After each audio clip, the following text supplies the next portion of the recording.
El día de hoy vamos a presentar dos de las 20 reformas que se han presentado y que están ya en la Cámara de Diputados, la reforma en materia de pensiones y también la reforma de salario mínimo. Nos acompañan el día de hoy Marat Bolaños, secretario de Trabajo, Zoé Robledo, titular del IMSS, está también Centeno, Pedro Centeno del ISSSTE, titular del ISSSTE, y Carlos Martínez, titular del Infonavit. Entonces vamos a iniciar primero con el tema de pensiones.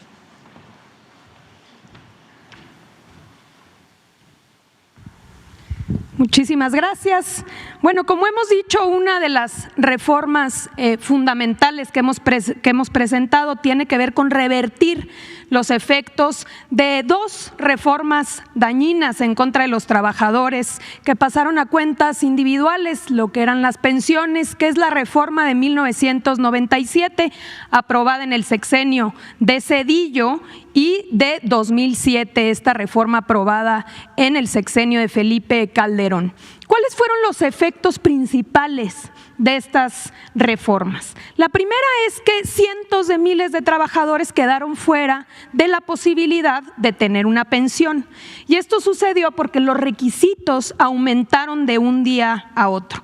Como podemos ver en la ley del 73, que es la previa a esta reforma, los requisitos tenían que ver con llegar a contar con 500 semanas de cotización en el Instituto Mexicano del Seguro Social, es decir, 10 años.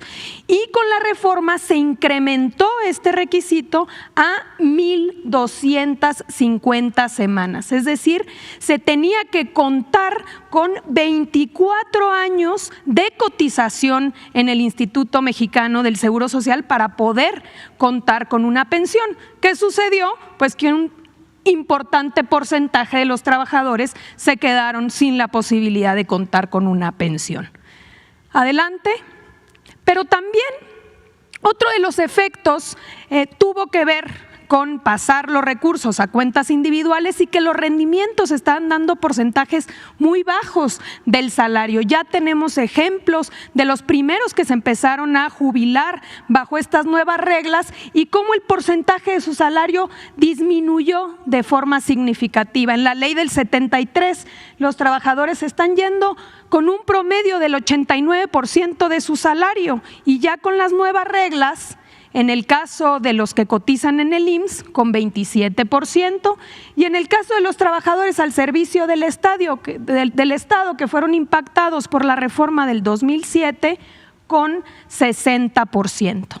Derivado de esta realidad es que en 2020, el presidente Andrés Manuel López Obrador presentó una reforma, adelante, que fue muy importante y que tuvo efectos muy importantes. Una reforma no muy conocida, pero que fue fundamental. ¿Qué planteó esa reforma que fue aprobada? Primero, disminuir las semanas de cotización. De 1,250 pasó a 750, con un incremento paulatino hasta 2030, llegar a 1,000 semanas de cotización. Un segundo elemento fue incrementar las aportaciones por parte de los empleadores. Pasó o va a irse incrementando, como se ha venido incrementando ya, hasta alcanzar el 13% para 2030. Un tercer elemento fue poner un límite a las AFORES. Las AFORES estaban cobrando, comisiones muy elevadas y por eso se establecieron topes que han llegado en estos años a generar 160,000 millones de pesos en favor de los trabajadores que antes se iban a las comisiones de las AFORES. Y finalmente también se estableció una pensión garantizada por parte del gobierno para aquellos que estaban ganando un salario mínimo en 2020. Entonces, ya estos cambios tuvieron efectos importantes. Por ejemplo, y nada más para darles un dato, de los que se pensionaron de 2021 a 2023, el 93% se pudo pensionar gracias a que se bajaron los requisitos. De no haber hecho esta reforma en 2020, hubieran quedado excluidos de este derecho.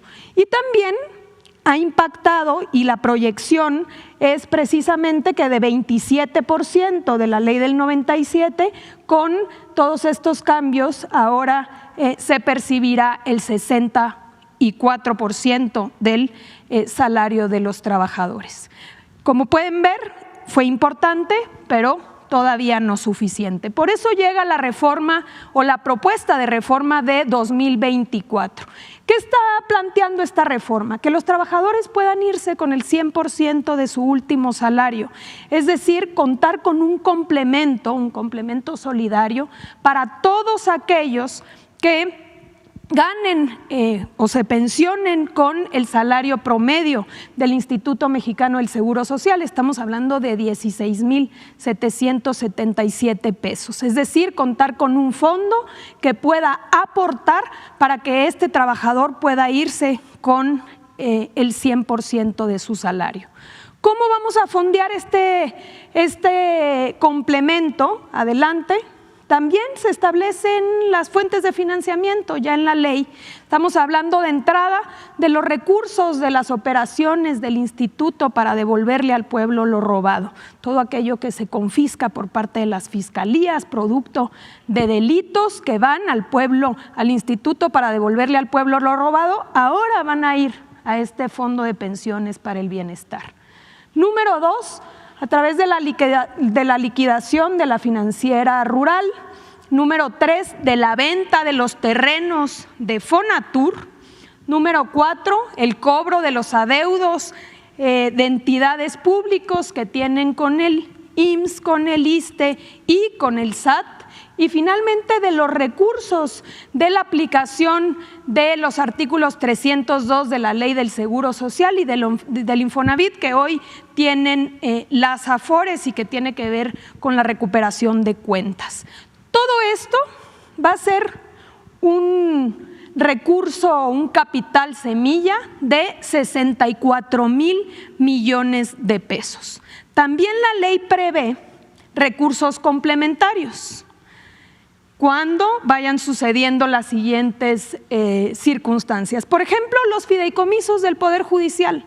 Sabemos que si bien se aprobó una ley donde se tienen que regresar estos 15,000 millones, hoy está impugnada y debe ser resuelta por la propia Suprema Corte. Esperamos que una vez resuelto se pueda liberar estos recursos y que formen parte del fondo para las pensiones.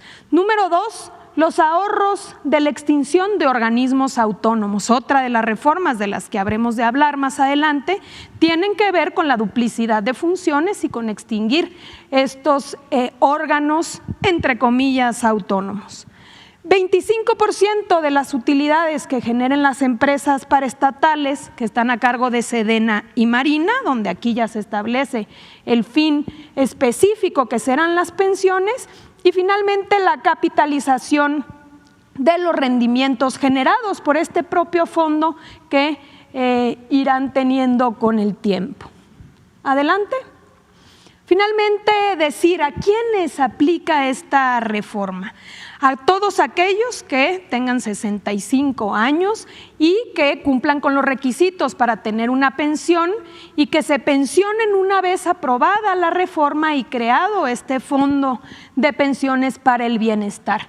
Estamos hablando de dos grupos principalmente. Todos aquellos que fueron afectados por la ley del 97, es decir, las mujeres y hombres que cotizan ante el IMSS y que empezaron a cotizar ante el IMSS después del 1 de julio del 97, y en el caso de los trabajadores al servicio del Estado, todas y todos aquellos que cuenten con una cuenta individual son los que habrán de tener o acceder a este fondo para poder complementar sus pensiones. Se trata de dignificar, de reconocer el trabajo de toda la vida de los trabajadores y revertir estas reformas que tanto dañaron a la clase trabajadora en México. Es cuanto, presidente. Adelante.